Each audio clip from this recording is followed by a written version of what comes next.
नमस्कार, स्वागत है आप सभी का मारो राजस्थान में। आपके साथ मैं हूं पल्लवी रविंद्र सिंह। मानसून चरम पर है। देश के कई हिस्सों में आसमान से इस तरह पानी बरस रहा है मानो आफत बरस रही हो। राजस्थान के कोटा जिले में मूसलाधार बारिश से बाढ़ जैसी स्थिति पैदा हो चुकी है। यहां कॉलोनी से लोगों को रेस्क्यू करने के लिए बोट का सहारा लेना पड़ा। पिछले 3-4 दिनों में इतनी मूसलाधार बारिश हुई है कि इलाका पानी पानी हो गया। बाजार में इतना पानी भरा कि मानो सैलाब आ गया। सड़कें इस तरह पानी से भर गई कि इन पर चलना किसी जोखिम से कम नहीं लगता। लगातार हुई बारिश की वजह से कोटा जिले में कई जगह कॉलोनियों और बस्तियों में ऐसा ही मंजर।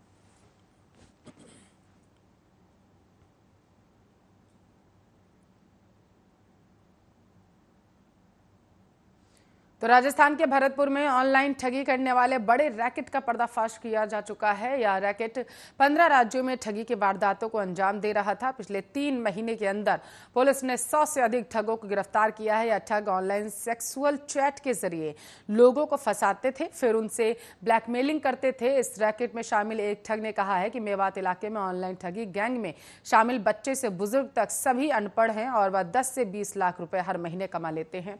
यह ठग बुजुर्ग लोगों से फेसबुक के जरिए लड़की बनकर फ्रेंडशिप करते हैं और फिर उनके साथ सेक्सुअल वीडियो चैट करके उन्हें ब्लैकमेल करते हैं।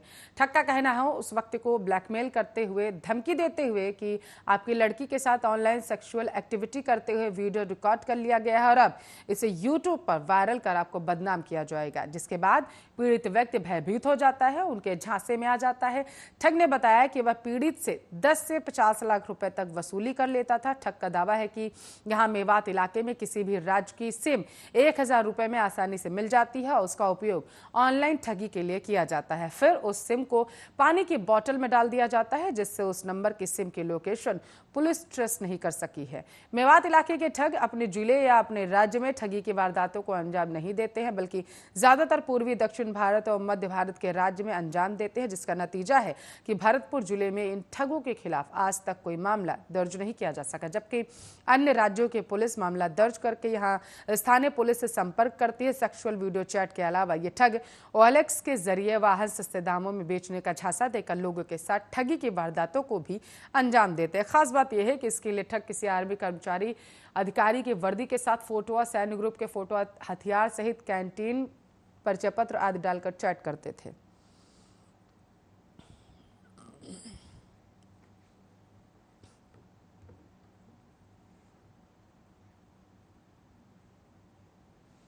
खबरों में आगे बढ़ेंगे। राजस्थान जोधपुर में एक सास ने अपने दामाद की हत्या कर दी है। दामाद की हत्या के लिए 5 लाख रुपए की सुपारी दी गई थी। हत्या की इस साजिश में सास ने अपने पड़ोसियों को शामिल किया था। जोधपुर पुलिस ने मामले का खुलासा करते हुए आरोपी सास के साथ 2 अन्य आरोपियों को गिरफ्तार कर लिया है, जिनसे पूछताछ की जा रही है। जोधपुर के मंडोर थाना क्षेत्र के सुरपुरा बांध रोड पर 1 अगस्त को प्लास्टिक के बोरे में शव बरामद किया गया था। पुलिस ने इस मामले में जांच शुरू कर दी। मृतक की शिनाख्त विनोद के रूप में कर ली गई है। पुलिस ने इस मामले में घर वालों को सूचना देने के बाद लाश का पोस्टमार्टम कराया, साथ ही हत्या का पता लगाने में जुट चुकी है। पुलिस ने महज 3 दिन में जांच के बाद मामले का खुलासा करते हुए मृतक की सास और उसके 2 पड़ोसियों को गिरफ्तार कर लिया है। मामले की जानकारी देते हुए एडीसीपी ने बताया है कि विनोद ने मदेरना कॉलोनी निवासी युवती से 4 साल पहले प्रेम विवाह किया था। वह मजदूरी करता था, जिसकी वजह से उसकी सास से अनबन चल रही थी। हाल में उसकी पत्नी मायके आई हुई थी। हत्या के दिन उसकी मोबाइल लोकेशन भी मदेरना कॉलोनी में मिली। पुलिस ने मृतक के मोबाइल की अंतिम लोकेशन के आधार पर जांच करते हुए ससुराल के आसपास नजर रखना शुरू कर दिया। सादे कपड़े में पुलिस के जवान वहां तैनात कर दिए गए। पुलिस ने हत्या वाले दिन के सीसीटीवी फुटेज खंगाले तो उसमें विनोद अकेला ससुराल जाते हुए साफ दिखाई दिया। इसके बाद पुलिस ने विनोद की सास ग्यारसी देवी से पूछताछ शुरू कर दी। पहले तो आरोपी सास ने पुलिस को घुमाया, लेकिन जब पुलिस ने सख्ती दिखाई तो उसने हत्या की बात को कबूल कर लिया। आरोपी सास ने पुलिस को बताया कि उसने पड़ोस में रहने वाले जब्बर सिंह व धनराजपुरी को दामाद विनोद के मारने के लिए 5 लाख रुपए में सौदा तय किया था। पुलिस ने जब्बर सिंह और धनराज को भी हिरासत में लेकर पूछताछ की तो दोनों ने कबूल कर लिया कि विनोद की सास ग्यारसी देवी के कहने पर ही उसकी हत्या की गई। शव बोरे में डालकर फेंक दिया गया। आरोपियों ने बताया है कि ग्यारसी अपने दामाद का रहन सहन और उसके तौर तरीकों से पसंद नहीं थी, इसलिए सास ने दामाद की हत्या करवाई।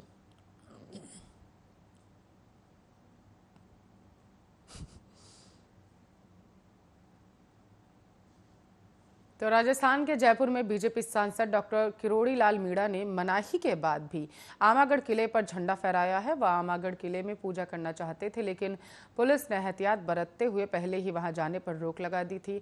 आमागढ़ किले पर झंडा फहराने का मामला तूल पकड़ता जा रहा है। कांग्रेस विधायक रामकेश मीणा ने अपने कथित तौर पर आमागढ़ किले पर भगवा झंडा फाड़ दिया था और जिसके बाद किरोड़ी लाल मीणा ने समाज का झंडा आमागढ़ किले पर फहरा दिया। पुलिस किरोड़ी लाल मीणा को रोक पाती, इससे पहले उन्होंने मनाही के बावजूद वहां झंडा फहरा दिया। पुलिस ने इस घटना के बाद उन्हें हिरासत में ले लिया, जबकि बीजेपी सांसद का दावा है कि उन्हें गिरफ्तार कर लिया गया है। उन्होंने ट्वीट कर झंडा फहराने का वीडियो साझा किया और लिखा, मुझे आमागढ़ फोर्ट से गिरफ्तार कर लिया गया। बताते चले कि राजस्थान में मीणाओं का एक वर्ग आरएसएस सहित हिंदू संगठनों के साथ संघर्ष कर रहा है और दावा कर रहा है कि मीणाओं की एक अलग पहचान है और वे हिंदू नहीं हैं।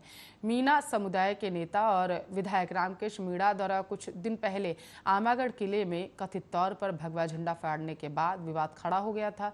तल्ख माहौल को देखते हुए पुलिस ने निषेधाज्ञा जारी कर लोगों से आमागढ़ किले का दौरा नहीं करने को कहा, लेकिन इसके बावजूद आज भाजपा के राज्यसभा सांसद डॉक्टर किरोड़ी लाल मीणा पुलिस को चकमा देते हुए किले तक पहुंचने में कामयाब रहे और पुलिस द्वारा एहतियातन हिरासत में लेने से पहले किले पर उन्होंने झंडा फहरा दिया। इसके साथ साथ उधर वसुंधरा राजे ने ट्वीट कर कांग्रेस पर निशाना साधा। उन्होंने लिखा, आमागढ़ किले के मामले में धर्म के नाम पर राजनीति कर रही कांग्रेस को करारा जवाब देने वाले डॉक्टर किरोड़ी लाल मीणा जी की गिरफ्तारी निंदनीय है। डॉक्टर मीणा को तुरंत रिहा किया जाए।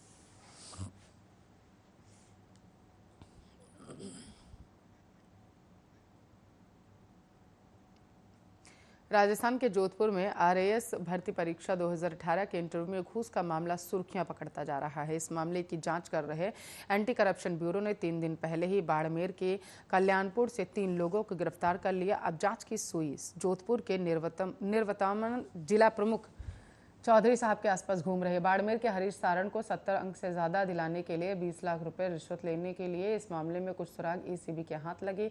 एसीबी के एडिशनल एसपी भोपाल सिंह लखावत ने बताया है कि आरोपी किसनाराम ने निवर्तमान जिला प्रमुख पूनाराम चौधरी से संपर्क किया था और इस भर्ती के दौरान दोनों में संपर्क लगातार बना रहा। पिछले 2 दिन से पूनाराम का मोबाइल बंद है। उन्होंने बताया कि पूनाराम से पूछताछ और जांच के बाद ही पूरी स्थिति जो है वो स्पष्ट हो पाएगी। गौरतलब है कि बाड़मेर में निजी स्कूल के संचालक ठाकराराम परमवाड़ा सरकारी स्कूल के प्रिंसिपल जोगाराम के मार्फत जोधपुर निवासी किसनाराम को 20 लाख रुपए रिश्वत दिए थे। ठाकराराम भतीजे हरीश चौधरी को आरएएस इंटरव्यू में 70 अंक से ज्यादा दिलाने थे। इसके लिए किसनाराम ने जोधपुर के निर्वतमान जिला प्रमुख पूनाराम चौधरी से संपर्क किया। इसको लेकर दोनों के बीच सोशल साइट पर चैट भी हुई थी।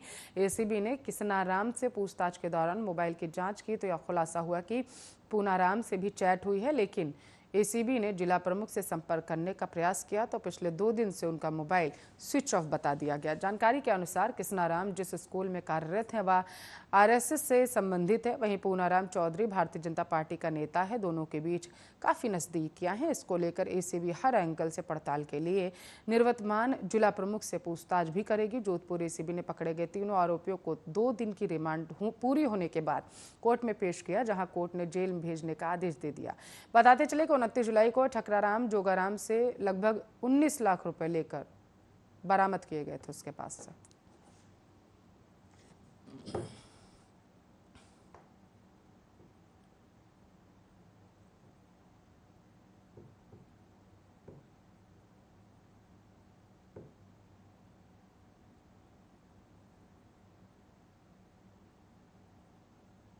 तो आपको बताते चले आरएएस भर्ती परीक्षा में लगातार दिन प्रतिदिन नए खुलासे होते जा रहे हैं और सूबे की सरकार जो है वो विपक्ष के अब निशाने पर आ चुकी है। सीधे तौर पर विपक्ष का कहना है कि आरएएस भर्ती मामले में धोखाधड़ी और धांधली की गई है। बीजेपी नेता से जो तार थे वो इंटरव्यू में जो शख्स मौजूद थे, अधिकारी जो मौजूद थे, उनसे जुड़े हुए पाए गए हैं और बीजेपी सांसद ने सीधे तौर पर अपने लोगों की यहाँ पर आरएएस भर्ती परीक्षा में नंबर बढ़वाए और उनको उत्तीर्ण करवाया, जिसकी वजह से अब विपक्ष सूबे की सरकार पर हमलावर है।